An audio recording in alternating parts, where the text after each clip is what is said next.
And I want to remind you tonight that you young people that are here, you are the last generation that will meet a Holocaust survivor.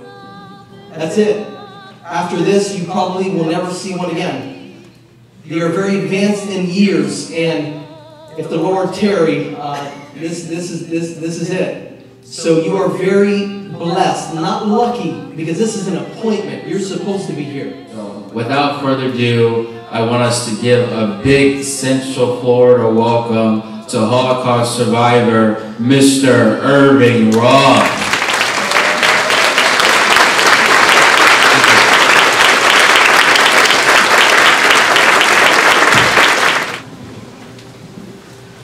Thank you. It was a balmy evening in May of 1944. I was 14 years old. The train stopped. The doors were slid open. I wanted to jump out. I've been locked up in this cattle car for 3 days and 3 nights. No bathroom, no place to sit, no windows. All we had is a bucket. And I jump off the train and I look around. Where am I? What do I see? Guards with submachine guns. Dogs screaming at me. House! Get out quickly! Take nothing with you. 4 lines.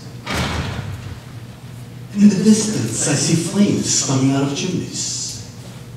I'm 14 years old. I'm there without my parents. I'm there with my grandfather, my grandmother, my aunt, my brother, 3 years older than I. What is this place? But before I have a chance to even contemplate where I am, suddenly I'm separated from my grandfather, my grandmother. They're marching over to the right, to those buildings with chimneys and flames. Where are they going? What is that place? My brother and I are separated and moving to the left, to another part of the camp. It's Auschwitz. My grandfather, my grandmother, I marched over to those buildings. There are 4 of them. Men and women are separated. They're told to go down a set of steps to take a shower. After all, they have not been able to wash or bath for days in the cattle car. It makes sense. They're told to get undressed. They get a bar of soap and told to walk through the set of doors, the big sign, bathhouse. They walk in, shower heads in the ceiling, promising. They're waiting for water to come out from the shower heads, but none of that happens. What's happening is some material coming through holes in the ceiling. It looks like crushed marble, white, grayish. And as it descends, it becomes a smoke. They can't breathe. Minutes go by. My grandmother, my aunt, my 10-year-old cousin, and 1,000 women in this room are dead.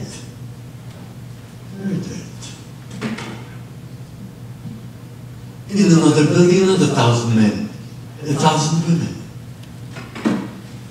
I arrived in Auschwitz on that night in May of 1944 with 4,000 people. Within 24 hours, 3,700 were ashes.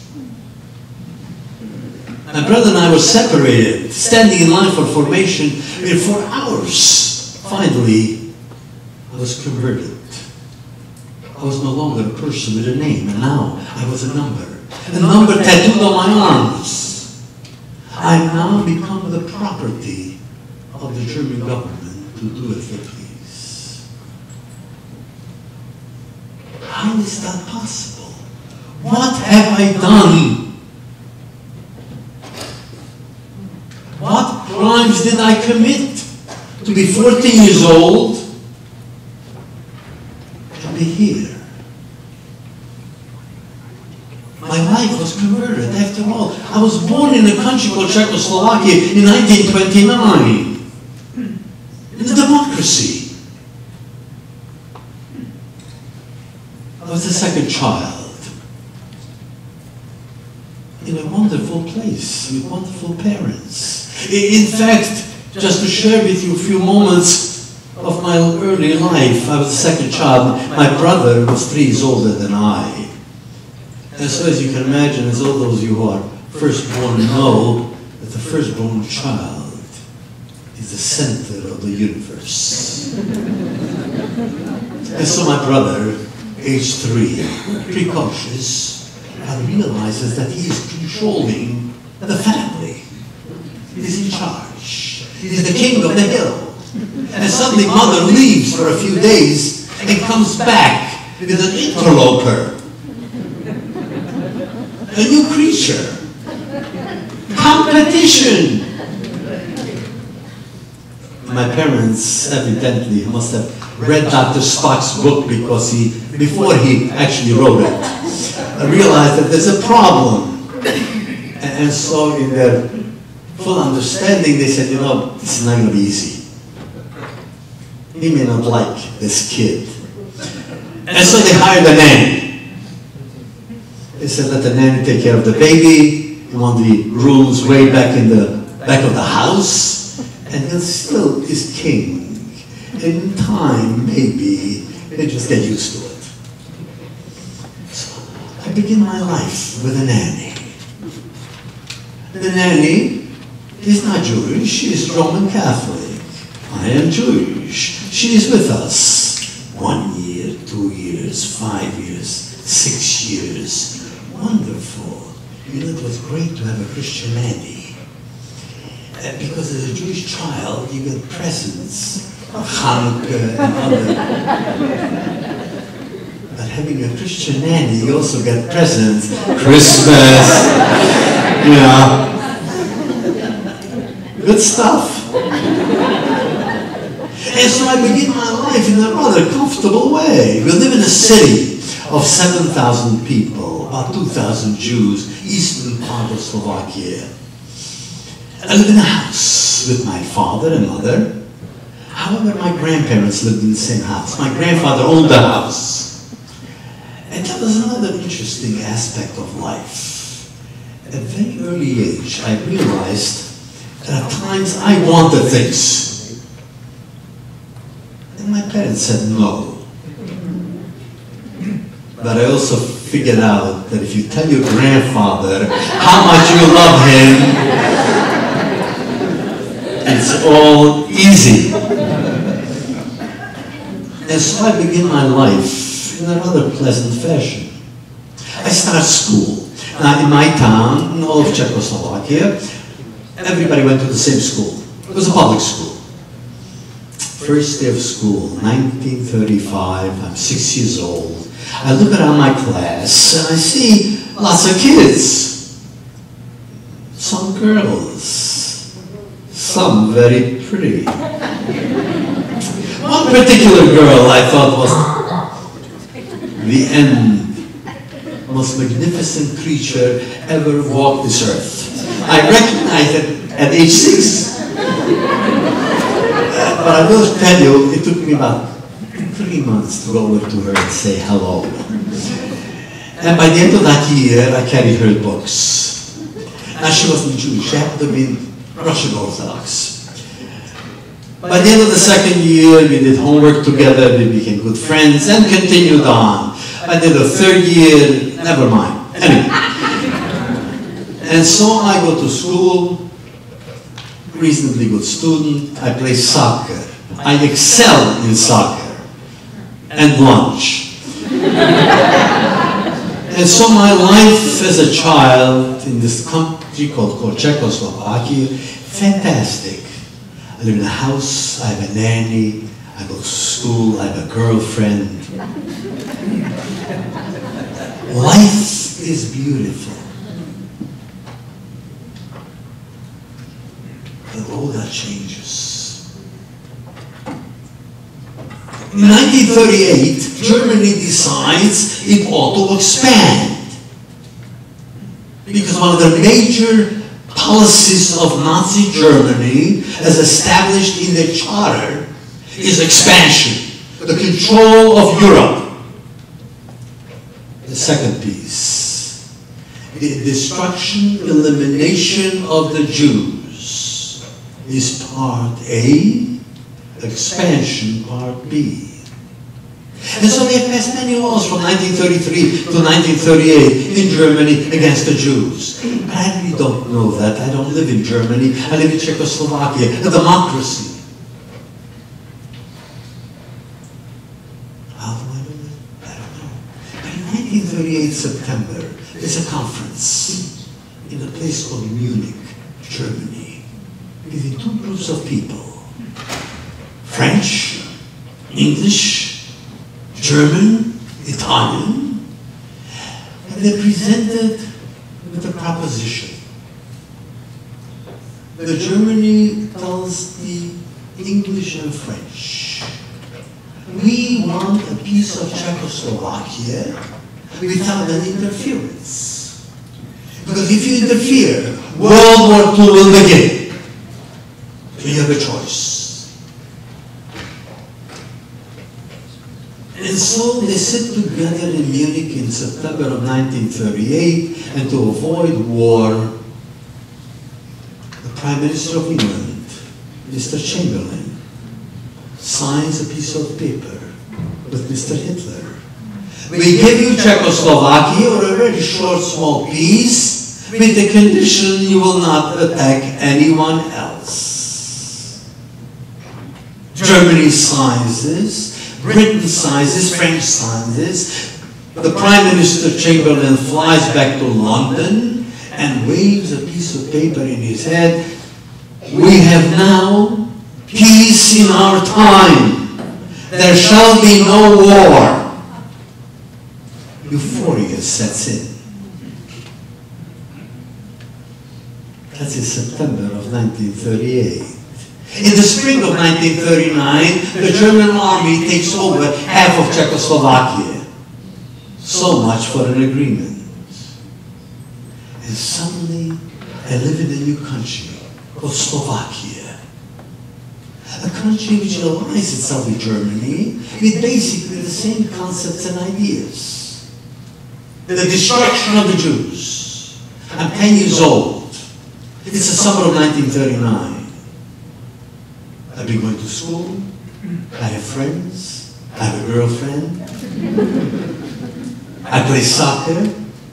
It's summertime, I get up in the morning off to play. I get to the park, and there is a big sign that says, Jews and dogs are forbidden to enter. That afternoon I decided I'm going to go swimming to the beach. As I'm trying to enter the beach area with my summer pass, policeman standing there says, you can't go in. I say, why not? Jews are no longer allowed to go to the beach. And so I begin to understand that something is going on. And day to day, month to month, week to week, new laws are passed. Before the winter of 1939, my father tells me one day, you know, we're getting ready for winter, but you need a new coat. I say, why? I have my wonderful sheepskin jacket. I don't need a new coat. He says, well, unfortunately, you can't wear it. In fact, we have to take the sheepskin jacket and take it to the police department because Jews are no longer allowed to own or wear any garment which has fur in it or on it or outside of it. My jacket. I can't wear it because of who I am. And very soon I see my wonderful daddy. Remember her? She's packing. I say, Erjun, why are you going away? What did I do? I'll behave better. Which wasn't easy. I say, I must leave. Because Erjun was Christian. And by law of Slovakia in 1939, no non-Jewish woman was allowed to live in a Jewish household. And so, year 39, is not a good one. In the spring of 1940, walking home from school with my girlfriend, I'm carrying her books, as always, and we get to her house, and I said to her, Sonia, I'm going to see you later. She says, no. I said, why not? My father told me not to be so friendly with a Jew. We don't want to be known as Jew lovers. I'm dumped because I'm a Jew. Slowly, step by step, the separation between Jews and non-Jews is taking place. By September of 1940, I'm 11 years old. I get up in the morning, as every other child in the northern hemisphere. You go to school. I get to the school, and the principal stands in front of the gate, looks at me and says, Roth, you can't go in. I say, why not? You're a Jew. We no longer allow Jews in our school. That afternoon, I decided to play soccer. I don't want to brag. It was the best defensive fullback they've had in years. I get to the field. The coach tells me, don't bother putting on your soccer shoes because you no longer can play with us. We don't want any Jews on our team. My friends, that wasn't even the law. The idea that the Jew is different penetrated the minds and souls and hearts of the population.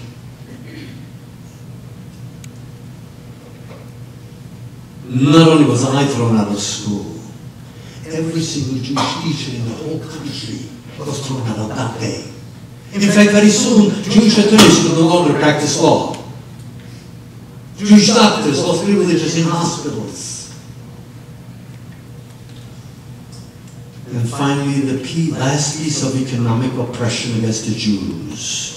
Jews are no longer allowed to own a business.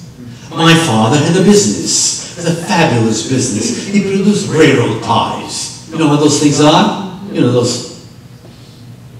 Every year it would ship 50, 80, 100,000 railroad ties all over Europe. And simply by some non-Jew walking to my father's business could simply tell him, Joe, out. I own it. But to prevent this, my father contacted one of his very dear friends, a Christian man by the name of Albert, and asked Albert to lend my father his name. To change the name of the company from Roth Incorporated to Melesnik Incorporated, and thus it becomes a Christian business, and no one can touch it. And Albert, being a friend of many, many, many years, decades, says, sure, Joe, why not? My father tells him, Albert, I really need this favor, and as a token of my appreciation, I would like to give you $1,000 a month. He says, Joe, you don't have to do that. We're big friends. And so the transfer takes place. Every Jewish business is taken over, but my father is running the business. Full owner, in a way. Not legally, of course.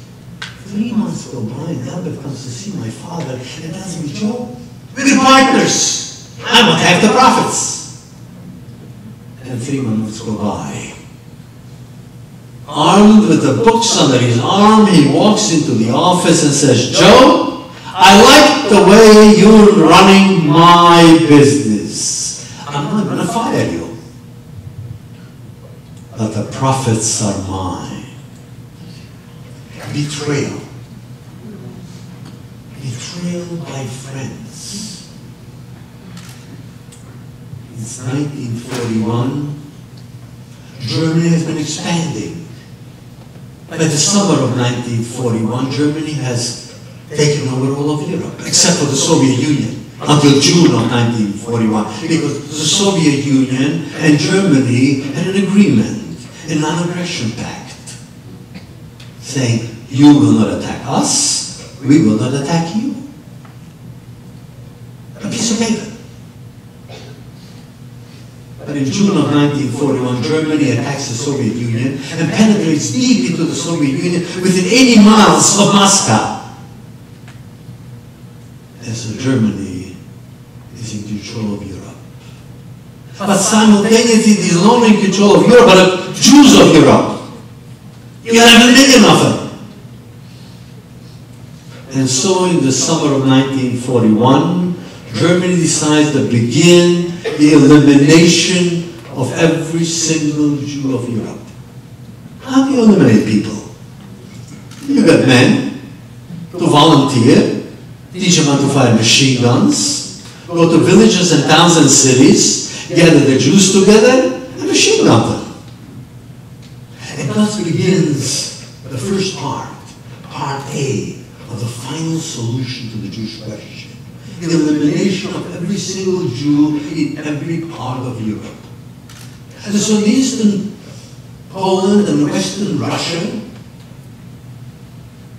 these group of men, Einsatzgruppen they're called, special units, not fighting people, they're too old to fight, walk into towns and villages and cities in Eastern Europe, Western Russia, march them out into the towns and villages, into the forest, into a ravine, into the field, machine gun them, and go on. In fact, in one city that's in the news today, you've heard of the city in the Ukraine called Kiev?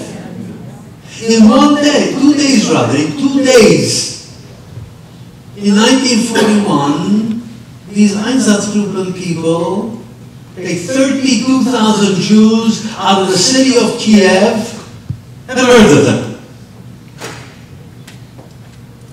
In 6 months, 500,000 Jews have been murdered. Men, women, and children. And so the High Command of Germany looks at this and says, not acceptable. 500,000 Jews in 6 months? Heck, it's going to take us 11 years to get rid of 11 million Jews.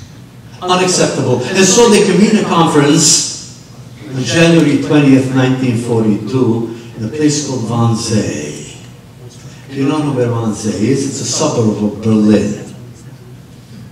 At this conference, single item on the agenda, an efficient, inexpensive way to get rid of the 11 million Jews. The brain trust of Germany, the chemists, the engineers, the scientists of Germany, together with transportation experts, military personnel, are sitting in a meeting. The single item on the agenda, the efficient elimination of the Jews of Europe. Incidentally, 1/3 of the group of these brilliant people have PhDs, educated men, cultured, moral, upstanding citizens who love their children and music. Came up with a solution in 90 minutes. Create death camps, consisting of nothing more than a rail track to come in to bring trains, gas chambers, and crematoria. And then they went to lunch.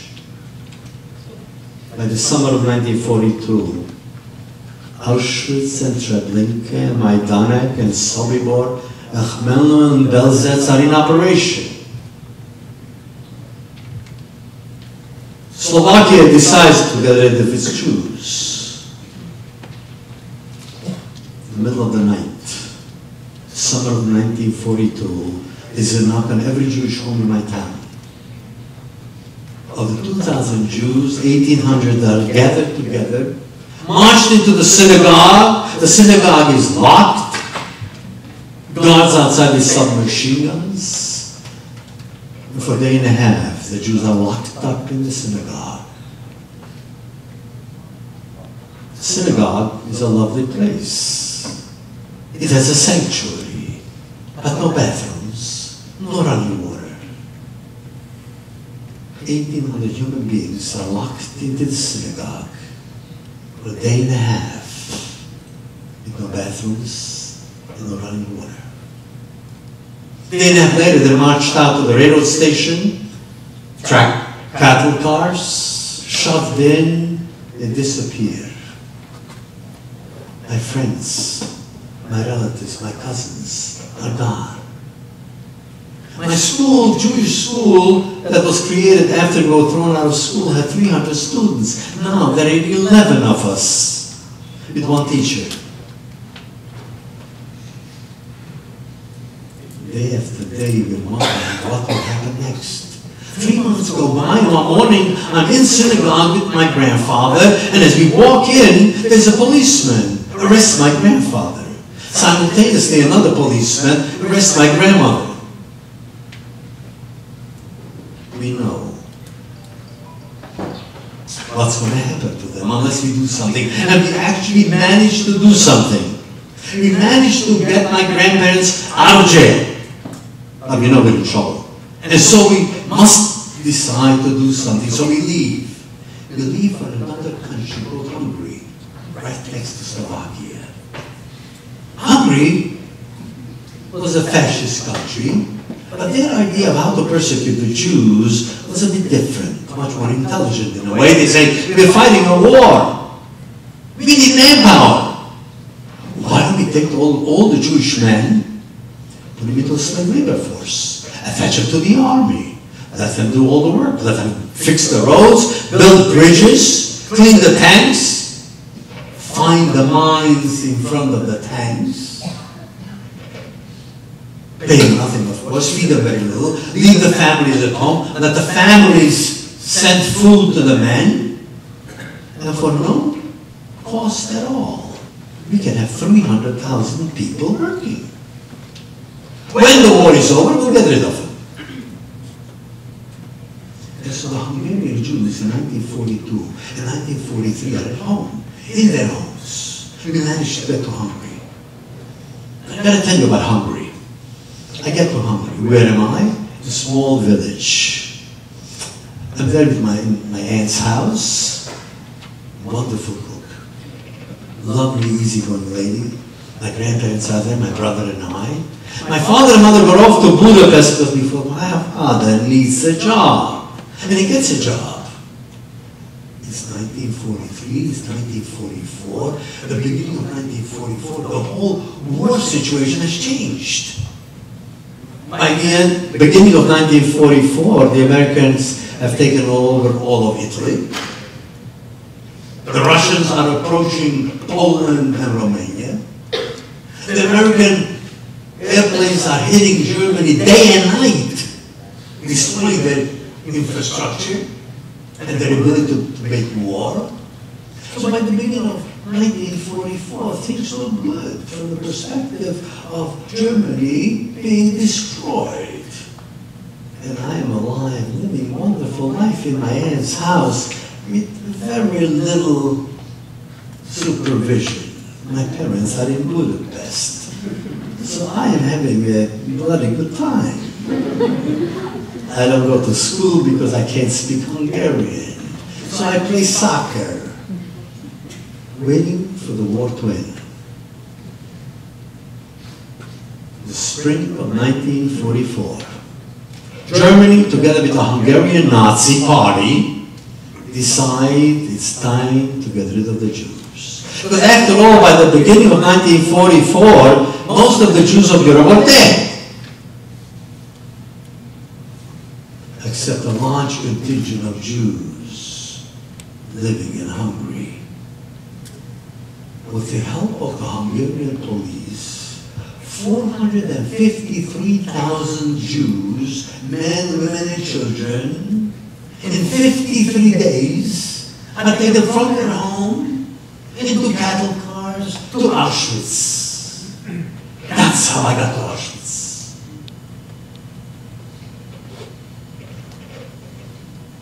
So what was Auschwitz like for Irving Roth? I told you, stand in line.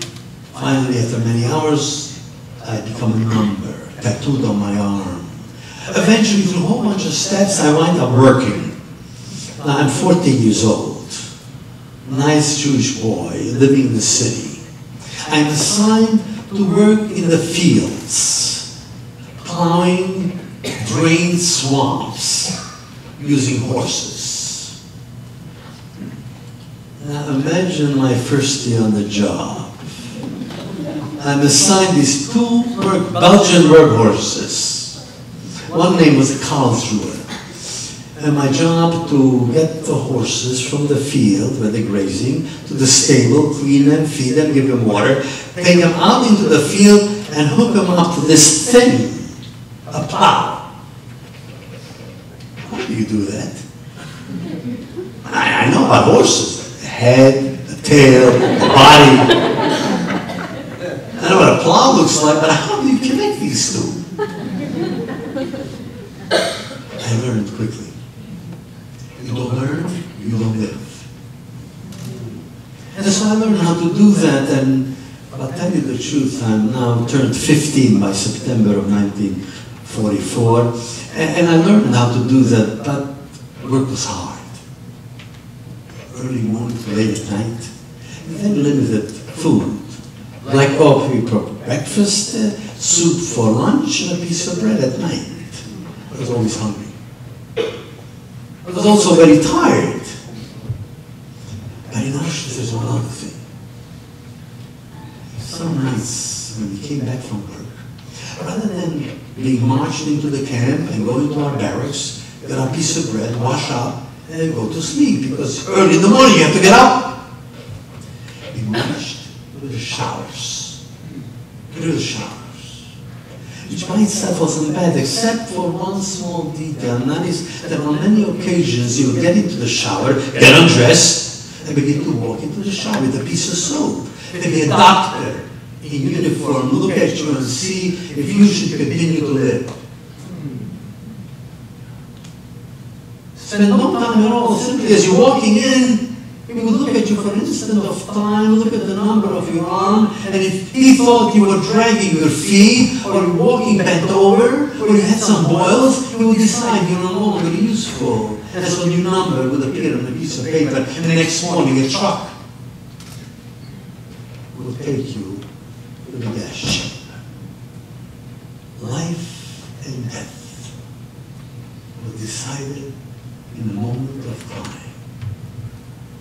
Those of you who are familiar with Auschwitz and know a particular name, I did face once Dr. Mengele.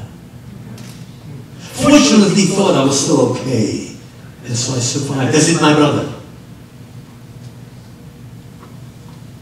Winter 1945, January, Russian army, 15 miles from Auschwitz. Hope. The 18th of January, 60,000 people in Auschwitz are marched out. Not to work, but on a death march. You march or you die. And so my brother and I are marching together. One day, some can no longer march. They're dead on the side of the road. I tell my brother Bandi, I say, I'm tired, I'm hungry, I'm cold. He says, stop thinking of being hungry, or tired, or cold. Think of something more esoteric. I say, what's more esoteric? He says to me, say a prayer, say a song. I say, I don't know them by heart, but he did. And so for 3 days and 3 nights we marched. Finally, we put into trains, open cars in the middle of the winter. Hours later, we arrived at a new camp called Buchenwald. Buchenwald was a concentration camp built in 1937 for 5,000 prisoners. When I arrived there, there were close to 60,000. There were no increase in facilities, not an increase in the amount of food. So when you take the ration for 5,000, and to distribute it to 50,000, you don't quite get full. One potato for a 24-hour period was a phenomenal day. And so you're hungry.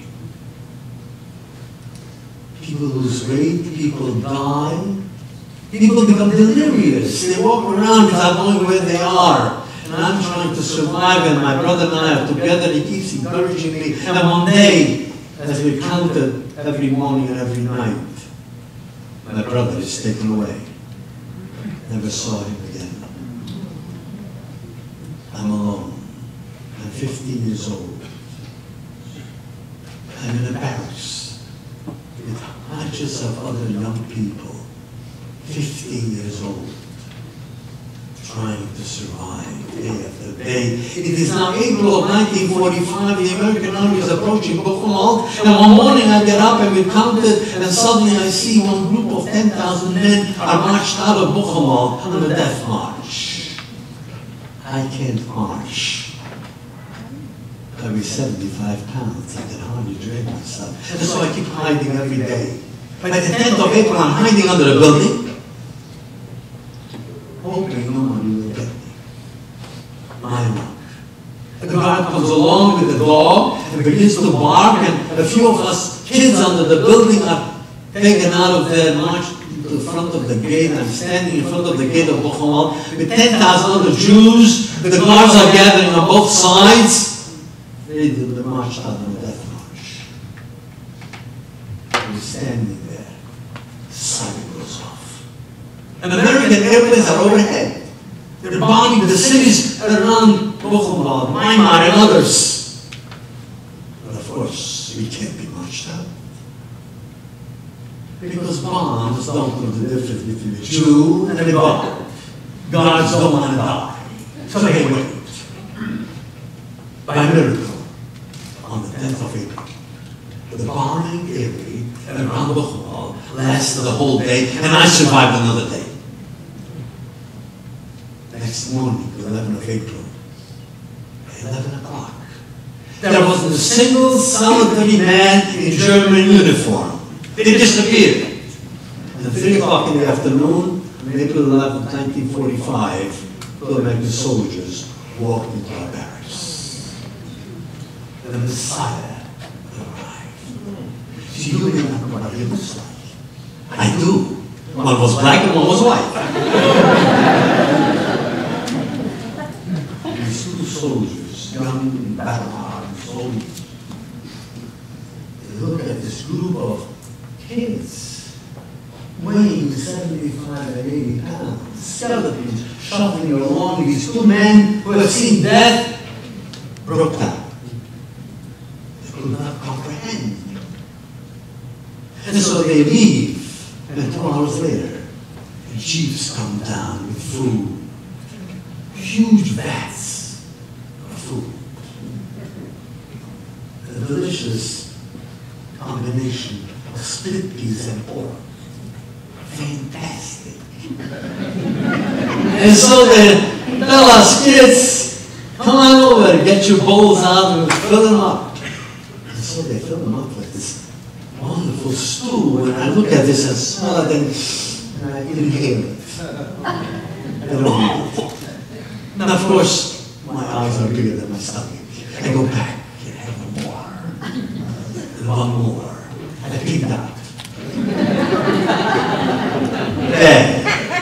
There. A few days go by, and doctors come in and examine us, and finally the commander, the army, American Army commander says, we've got to take care of these people, particularly the kids. So a few days later, it comes in a young lieutenant and says, oh, these kids over there, about 500 of us. Okay, he says, guys, come on out. Now we've been living in this oven, this barracks with these shelves, these wooden planks that we're living in, sleeping on. Moving you out. Move about town. We go about 100 yards away, and there's a building. And I say, okay, guys, he says, go in there. I want you to get undressed naked. Throw all your clothes in one big pile. We'll disinfect you and go inside into the building. Anything you want. This was a warehouse of German army uniforms. So these 500 kids attack this thing and we walk out in boots and pants and jackets and, you know. It look good? But we're not going back. They march us another few yards or so, maybe 100 yards, and say, okay, this is 1, 2, 3, 4. You guys go to room number 1. Room 5, 6, 7, 8. Room number 2. There I am with 3 other guys. We march into a room. There are 4 beds, mattresses, linen, pillows. Suddenly arrive at the Ritz. They sit on our bunks. We get fed every single day, 3 meals a day. We get chocolate. And every one of us is given a carton of Camel cigarettes. 4 15 years old, sitting in a room with 4 cartons of cigarettes. With no supervision. And so, I open up a pack of cigarettes and smoke. 1 cigarette. 15 minutes later, I light up again, another cigarette. I'm sitting on my bed. Maybe a half hour go by, 20 minutes. I begin to be a little dizzy. My lips are burning. My tongue is bitter. I'm sweating. I'm shaking a bit. I'm sitting on my bed, contemplating. I say, Roth, you're dying. You survived Auschwitz, you survived Buchenwald, you're gonna die. Fortunately, a couple of days of all goes away, as you know, and I'm fine, and I've never smoked another cigarette in my life.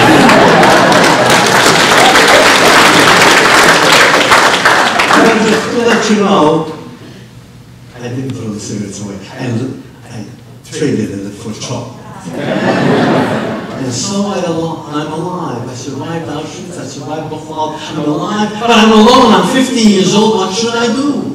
And so the war is over, and after a number of weeks, transportation becomes available, and I need to decide, so I decide to go back to the village where I was staying. Because I figured if my brother survived someplace, he'll go back to the village. If my parents were in Budapest survived, they'll be there. And just I get back there. It took a number of days. It's how I got there and everything else I describe in my memoir in some detail. First person I say to him, the peasant, I say to him, tell me, anybody from the Roth family survived? He says, yeah. I say, where? I run over to the house, I open up the door, and there's my mother. I say, hi, Mom. And my mother fainted out of sheer joy. My mother and father both survived. As I told you,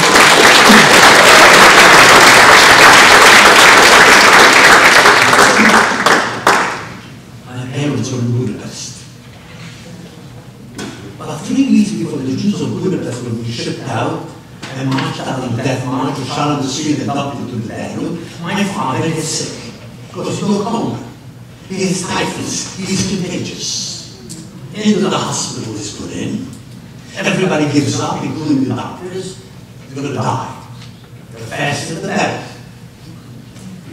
Imagine my mother's position. Her children are gone. Her husband is in a coma, and she's alone in Budapest.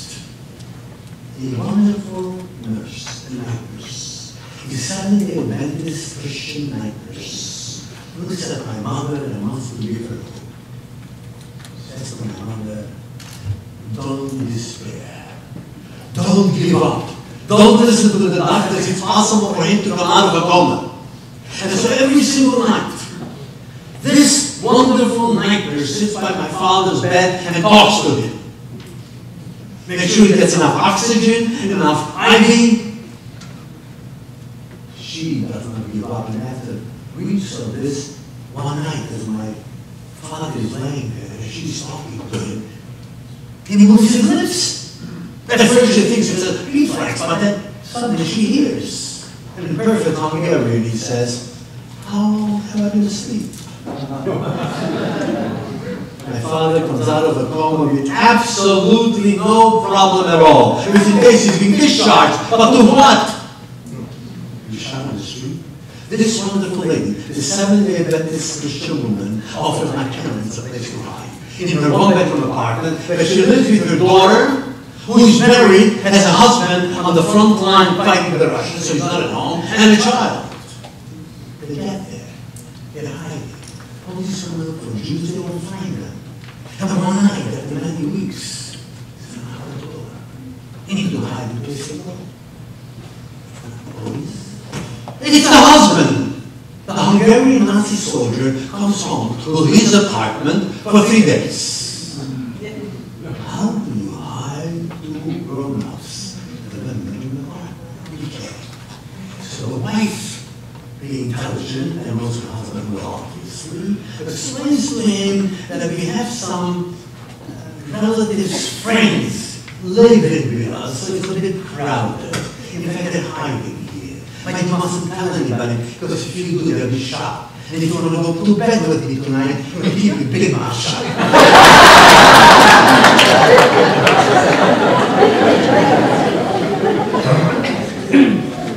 He never betrayed my parents. My parents survived. And so Jews of Europe, in different ways, survive. What is wrong? Where do you go? What do you do? There is no place to go.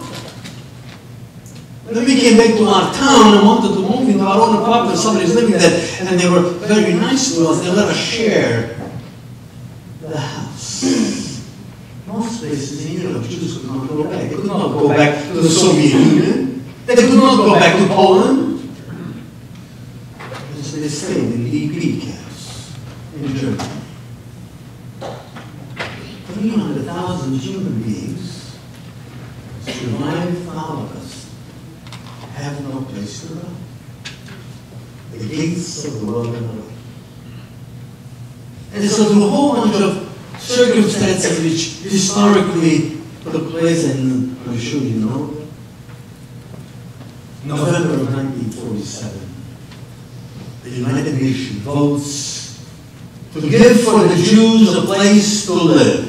A place they wanted to be for 2,000 years, they prayed for. Thousands of Jews lived there from the year of King Solomon. In Jerusalem, and Haifa, they want to go back.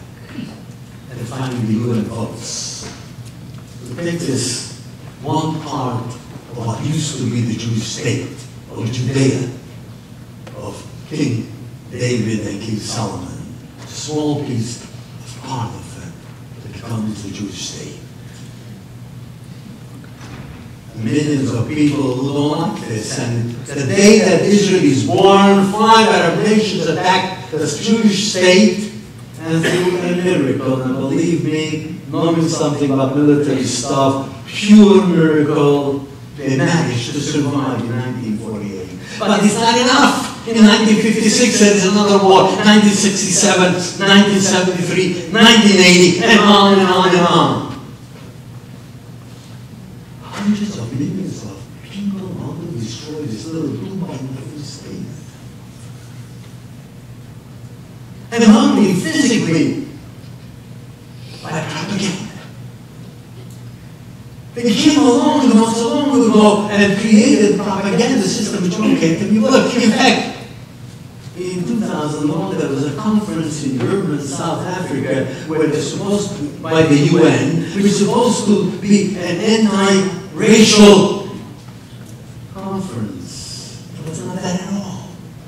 It was a love fest, a hate fest against Israel. And out of it comes a new idea. Israel is an apartheid state. It's a lie. Just to let you know, in terms, there's many universities in Israel. One of them happens to be the University of Haifa. The University of Haifa has many students. 22% of the population of that university is Muslim. Incidentally, so you know the statistics, 80% of the population of Israel is Muslim. That's apartheid? No! Go to many universities in the United States and you'll have an apartheid wall. Professors teaching hatred. And so, my friends, that's what CUFI is all about. Bringing truth to the university campus. That is what CUFI is all about. To tell the truth.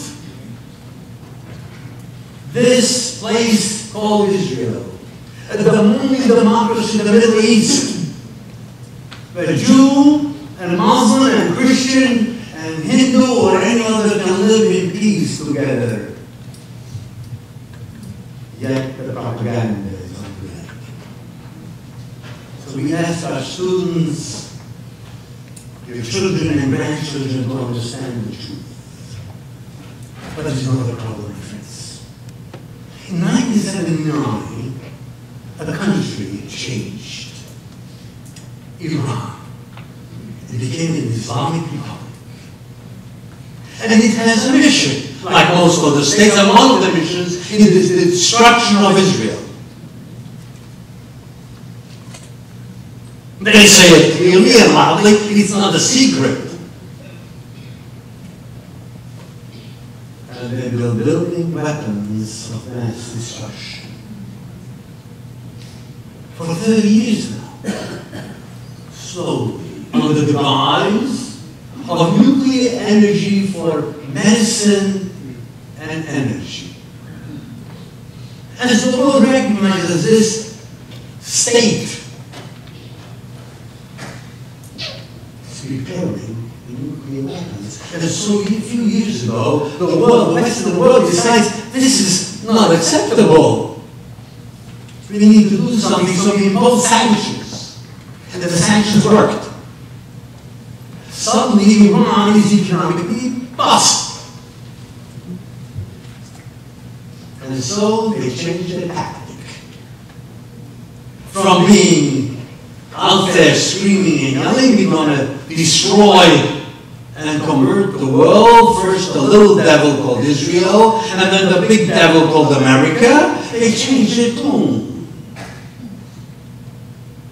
Something called the charm offensive. You're not going to yell and scream. You're going to be nice. So in September arrives the new president of Iran to New York, picks up the phone and makes a phone call to the White House. And tells them, we can get along. So why don't we talk?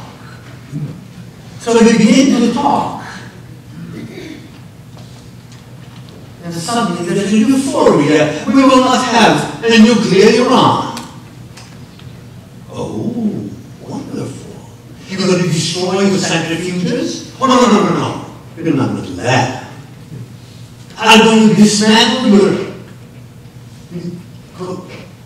power plants to get enriched uranium and plutonium?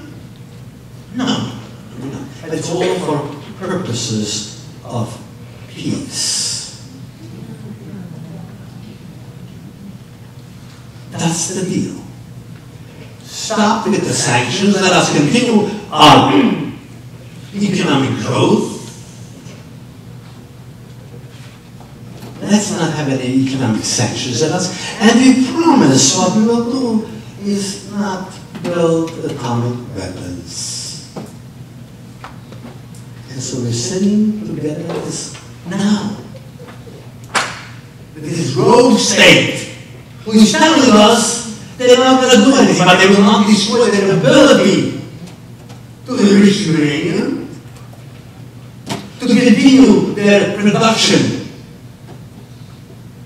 of plutonium, take taking the uranium enrichment facilities, putting it underground so no one can see it.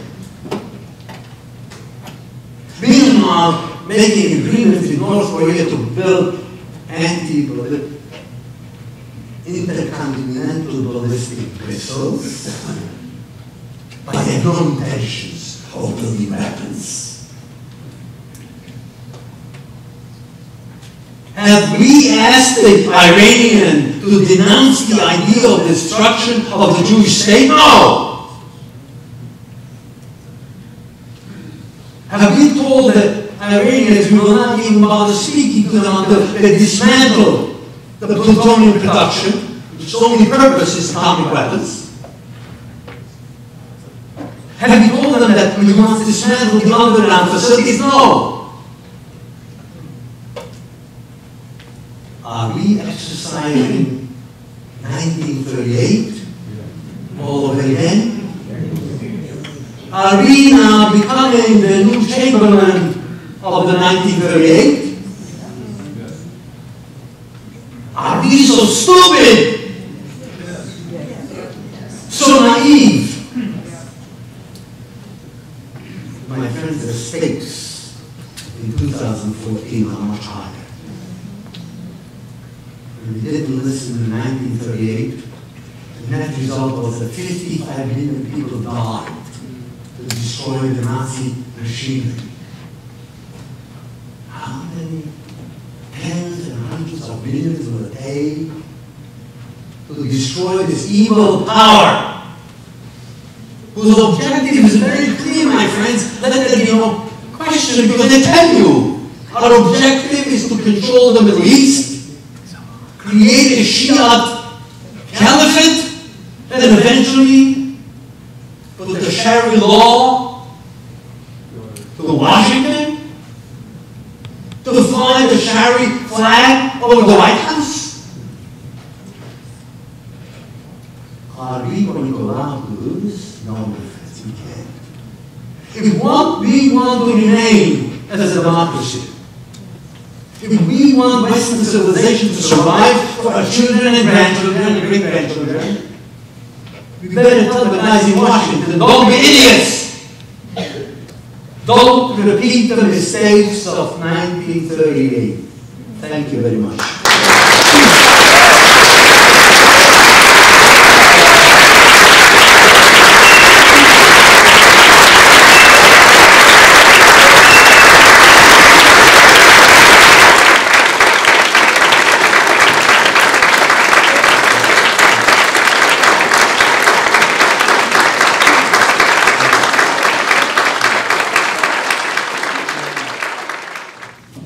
What I have here is an album. This is a very special album that you have never laid eyes on. This has pictures from a Nazi camp called Buchenwald. These are real pictures, Mr. Irving. These are real memoirs, real newspaper clippings, and real pictures from the Nazi camp. I received a phone call during the week. And this man said to me, he said, I'm calling because of the Holocaust survivor event. And I said, great, are you coming? And he says, nah, I'm old, I'm not going anywhere. And I said, well, can I help you? He said, yes, I want to lend you an album that I have in my possession, and it's from Buchenwald, the Nazi concentration camp. I was blown away. I said, oh my God, you have a real album? He said, yes, I want to lend it to you and you can borrow it, and I want people to see it. And I thanked him and I said, man, I honor it, I'll take care of it, I'll make sure nothing happens to it. But then right before I hung up, I said, wait a second. Who took these pictures? So let me show you some of these pictures. If you can just turn off the lights, all the lights off. And I want you to look at some of these pictures. If your children can't handle this, please cover their eyes.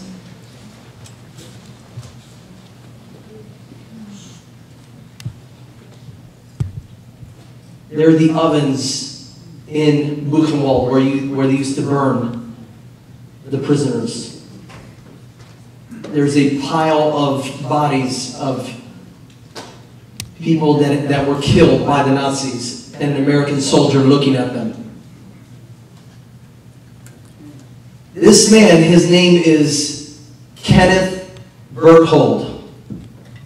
He's the man that called me last week.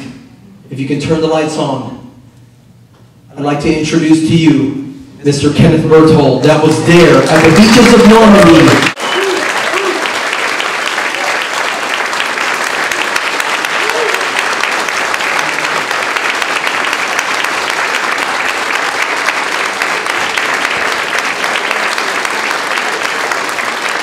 Mr. Irving Roth.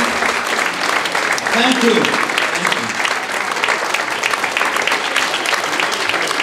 Yes, we are.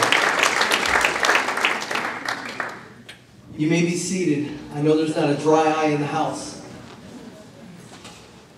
Mr. Irving Roth, this is your hero.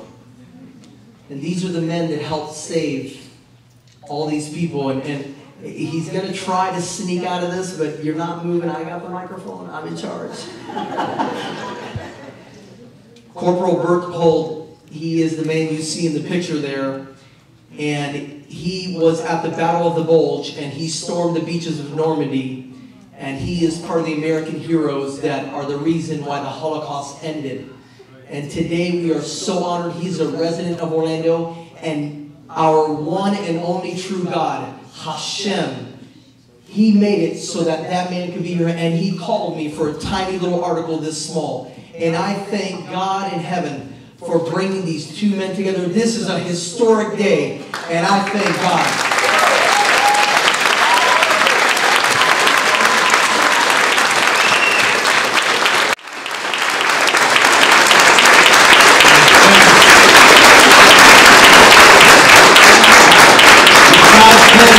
I wouldn't be here. But make sure that I'm alive. So I want to say hello to Paul Berthold, which is Corporal Kenneth Berthold's younger son. That's his son. Are you the youngest? One of them. That's his son. Thank you, Paul, for making this possible and bringing him.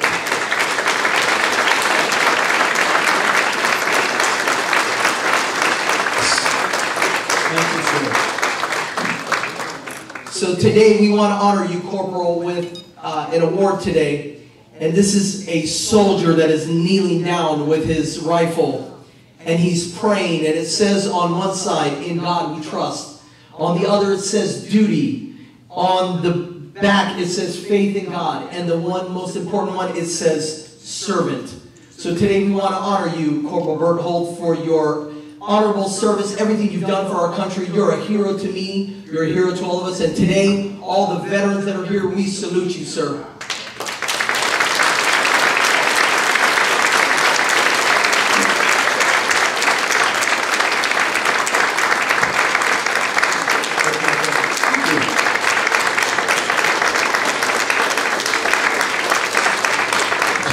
We want to honor you, Mr. Irving Roth, for not only what you've done, but who you are. You are a hero to this nation, and you are a hero to this world.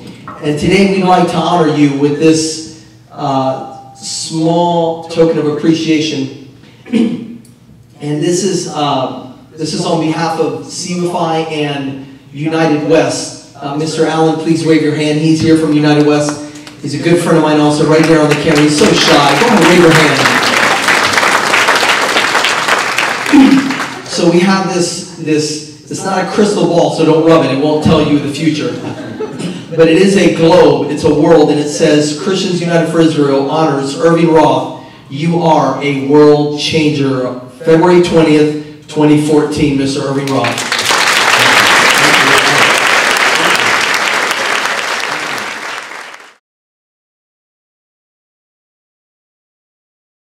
What do you hope students learn? What do you hope the students will learn?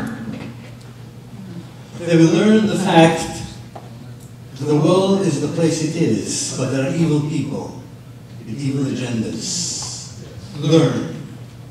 Remember what happened. As I pointed out to you, the Holocaust was a step-by-step process. Slowly. Slow restrictions, separation, eventual murder. I call them the signposts along the road to Auschwitz. Look at the events of today and see how they compare. And stop when they're pointing to Auschwitz. To understand what took place then, making sure it doesn't repeat. Because things don't change. People haven't changed in 5,000 years. Technology has. When I grew up, we didn't have Facebook and iPhones. But people are the same. Still evil people in the world, still want to control and destroy others. Make sure you compare the events of then to the events today. And when things are going in the wrong direction, make sure you stand up and do not be silent. Next question. Please stand. Where did you go after the war? Did you go to Israel or did you come directly to the U.S.? I came directly to the U.S.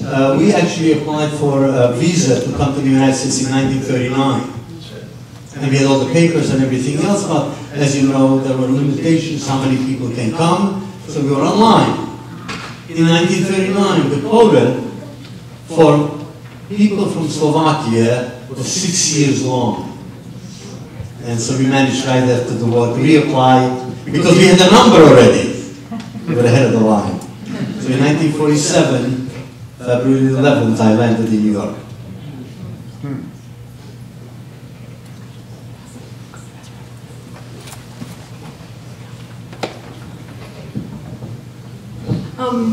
During the Holocaust, did you think you were going to survive?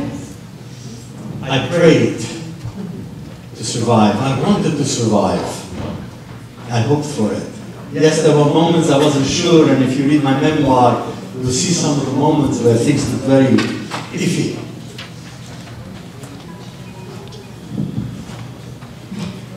Two questions. The first quick question is your book or memoir available tonight here somewhere? It's not available tonight, but we have order forms. And if you make out the order form, make sure you put your name, address, telephone number, and the city. Very important. Okay. And we'll send you a copy, and I will sign it. Okay, awesome. The next question is, was your brother older or younger? He was older by 3 years. Okay, and if I understand, I don't think I heard you say clearly, but he didn't survive, is that correct? That's correct. He did not survive. Sorry to hear that. Okay, we can take 2 more questions and then we have to wrap it up for the evening.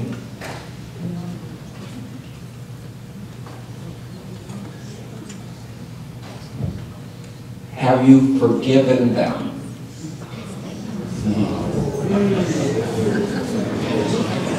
The word forgive, I'm not crazy about. The question is, what does that mean? If you look it up in the dictionary, a thesaurus, it'll tell you forgiveness means let's start all over again. Let bygones be bygones. We have learned nothing. I prefer the word reconciliation. If I do harm to you, I need to recognize I've done a harm. I have to compensate you in some way. I have to change my way. Reconciliation is the way to go, because when you reconcile, you can continue to live in harmony with the people you've had a problem with. Forgiveness is too cheap, too easy. I punch you in the nose. I see you bleeding. I say, I'm sorry. And walk away. Have I learned anything? No. I punch you in the nose. I say, I'm sorry, and you say, if you forgive me, and I'm going to punch her in the nose. That's not what this is all about. Reconciliation. It means I have to recognize the evil that I have committed, and I have to change my ways. I have no problems with people who have committed the sin. It is a Jewish concept, really, in many ways. It's called tshuva. What does tshuva means? To return. It means to mend your ways and recognize and not do it again. Forgiveness is too cheap. I'm sorry. And if I may, I will tell you a story. I have a friend who's a teacher, and he had this strange class. And first day, those of you who remember this, remember a TV thing called Welcome Back, Kotter? Well, that's the class he had. And so the first day, the kid comes in and he says, I'm sorry. So we sit down. Second day, he comes late. I'm sorry. Sit down. Third day, he comes in. I'm sorry. He says, no, you're not sorry, because if you were sorry, you would come on time. Reconciliation is the word. Very good. This is our last question. I want you to remember that we are guests in this house, and that's why we have to cut off the questions. Servus. Servus. That's Hungarian. Hello. I'm going to keep going in English for everybody else anyway. For me too. Not so good. Not so good anymore. More of a follow-up to the last question.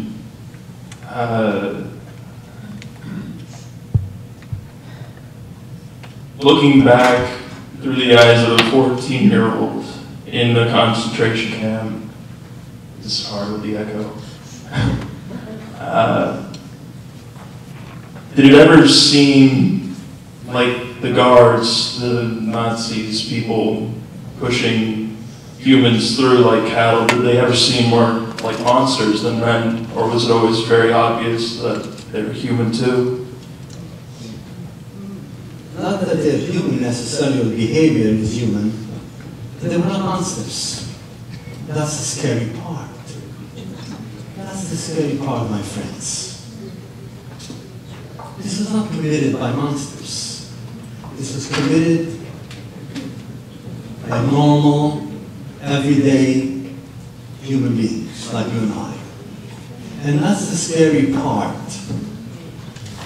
There's a book written by a gentleman by the name of Christopher Browning, which is probably one of the most shocking books in a way.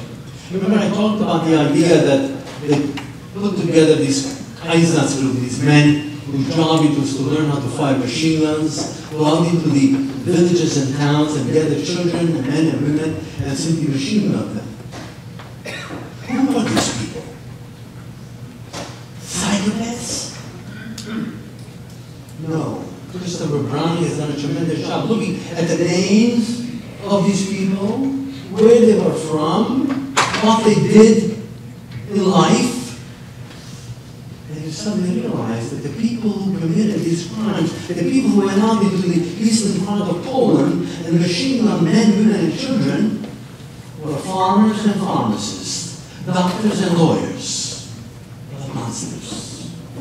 You cannot say the people who committed this were some monster. No. Through propaganda, education, evil education, it transforms society from law-abiding, decent human beings, God-fearing people who go to churches, synagogue, you can convert them to murderers. And that's the fear. That's what propaganda is. No, they were not monsters. Ordinary human beings who were not behaving in a human fashion. One more time, can you please give a warm thank you to Mr. Irving Roth.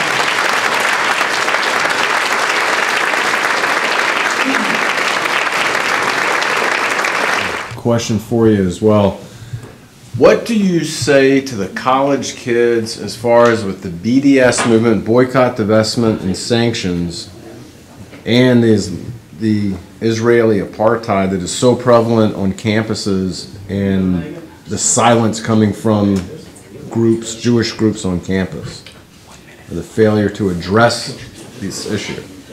Unfortunately, we are used to sound bites, words, quick comments. We do not look at the real meaning of it. What is it really about? Is the boycott, divestment, and sanctions because the Jews have committed some crimes? No. It's simply propaganda. It's It's propaganda that's been invented. Because after all, what is apartheid all about? It's about differentiating one group from another. One group has the opportunity to go to school, the other one does not. One group has the opportunity to be in business, the other one has not. One group has the opportunity to ride on a bus, the other one does not. One group has the privilege of going to the best medical care in the country, the other one does not. That's apartheid. This does not exist in Israel. It is not true. It's a simple lie. Now, it was all born, it really came to the fore in 2001. There was a conference in Durban, South Africa, where the UN, there was the NGOs, had a UN conference. At this conference, it was supposed to have been something to reduce racism. But it turned out it was taken over by people whose idea was to denigrate the state of Israel and the Jewish people. It became a hate fest. And being the Durban, South Africa was an apartheid state, how wonderful, how can you not connect the two? Right.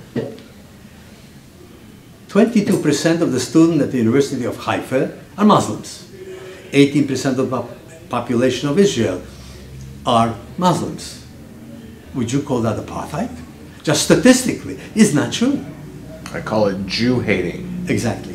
And what's interesting is that, you know, the excuse is we really don't hate the Jews, we're not anti-Semites, we just don't like Israel, what it's doing. Well, look at what took place on the 27th of January in Paris. These same people who promote apartheid of the Israeli state, boycott, divestment, and all this stuff, were marching in the street of Paris, screaming and yelling, "The Jews don't belong here. They're not Frenchmen. Go away. You're the bloodsuckers of the world." Finally, it's exposed. What this whole thing, anti-Israel, anti-Zionism, all it is anti-Semitism of the old-fashioned type put into new clothing. Plain, ordinary hatred. Plain, ordinary propaganda. And that's the problem. Evaluate the actual facts. And that is all we want them to do. That's all I want them to do, is look at what is really going on. Now, imagine for the moment, there's a company called Soda something. And it's in a place which is questionable whether it's going to be part of Israel, it's going to be part of the Palestinian state, when and if that takes place. But what is going on there? It's a company that employs Jews and Arabs, same pay scale, same rights, same benefits, living and working together. Along comes an organization which is for BDS and says, you, the person who advertises for them, we will not let you advertise for anybody else because you are supporting an apartheid state. What is this company doing? Giving jobs, working together, trying to create peace. But that's not the issue. It is not peace. It is simple anti-Semitism of the old-fashioned, just has a new set of clothing. Well stated. Thank you. You're welcome. Can we do a picture of it? Sure. Oh, what the? Now, were you both in, when you liberated Buchenwald, Corporal? Yeah. Were you I was there? You were there at the same time? Of course, of course. I was on one side and he came in from the other side. Thank God he came. That's amazing. This is once in a lifetime. Absolutely. I was about 12 or 13 when me and my older brother discovered these Just, you mentioned Omaha Beach, and a couple of years ago, I was in France with a group of people, and we went out to Omaha Beach, and so we got as a group there, and we went to the cemetery where thousands of American soldiers are buried. And so we got there, and the person who was like in charge says, "Irv, could you say a few words?" I said, "Yeah, 2 words." I looked at the graves and said, "Thank you." You gave a life, your life, so I can live. Corporal, I have a question for you. What do you say to the Holocaust deniers that are still prevalent today and outspoken? I don't know that I haven't met anybody like that. Well, they're there and they are outspoken. Well, may I comment on Absolutely. that? Because the whole issue is, why would anyone deny the Holocaust? What's the point?